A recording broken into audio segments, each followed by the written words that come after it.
Information on his whereabouts, please call the Lee County Dispatch at this number 606-464-5030. President Joe Biden becoming the first president to issue a proclamation recognizing today, March 31st, as Transgender Day of Visibility. Now, the day was founded by a transgender activist in 2009, and it aims to celebrate transgender people and raise awareness about the discrimination and violence they face worldwide. And as LEX 18's Mike Valenti explains, as their visibility has become more public, it appears so too has anti-trans sentiment. Tuesday, Meadows says her wife Linda was her best friend, her support system. She was a great girl, and I just pulled up my memories from Facebook, and had us together at the American, They did everything together and loved to travel until Linda's death in September of 2015. Meadows still loves traveling, but there are places she's afraid to go. And the more of these anti-trans bills that pass in states, I really do not want to travel there. In a press release today, the Human Rights Campaign noted that there are 192 anti-LGBTQ bills under consideration in state legislatures across the country. Of those, 93 directly target transgender people, a record number. One such bill barring access to trans health care for minors was just passed by the Arkansas Senate. And we talk about visibility, and there's a lot of people who want us to be invisible.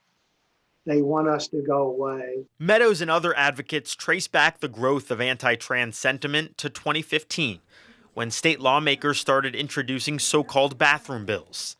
That's also the same year the Supreme Court upheld gay marriage. Advocates and activists believe the timing is no coincidence and that there's been a concerted effort by some on the right to try to divide the T from the LGBTQ community. Their strategy is, and has been for a good while, at least since 2015, divide and conquer. And, go after the low-hanging fruit, go after the most marginalized. Meadows is the same person she was before she transitioned, but for a long time she hid her true gender. Now she's a vocal proponent for trans rights, but she's clear-eyed about the risks trans people face. When people start talking anti-trans, what happens is it dehumanizes us. And when you dehumanize somebody, it's much easier to perpetrate violence against them. According to the Human Rights Campaign, there were 44 deaths of transgender and gender nonconforming people in 2020. So far in 2021, HRC has recorded at least 12 deaths. Who knows, there might be consequences from me doing this interview.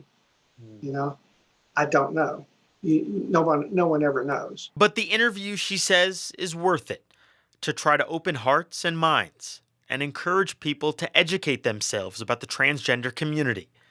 And there are other people she'd like to reach, lawmakers in D.C. I think the Equality Act will be a game changer. The Equality Act, which would ban discrimination against people based on sexual orientation and gender identity, passed in the House of Representatives, but its fate in the Senate is unclear. Meadows says it's imperative it passes to supersede the anti-trans bills being passed throughout the country, and to help make trans people feel safer to do little things like travel. Mike Valenti, LEX 18 News.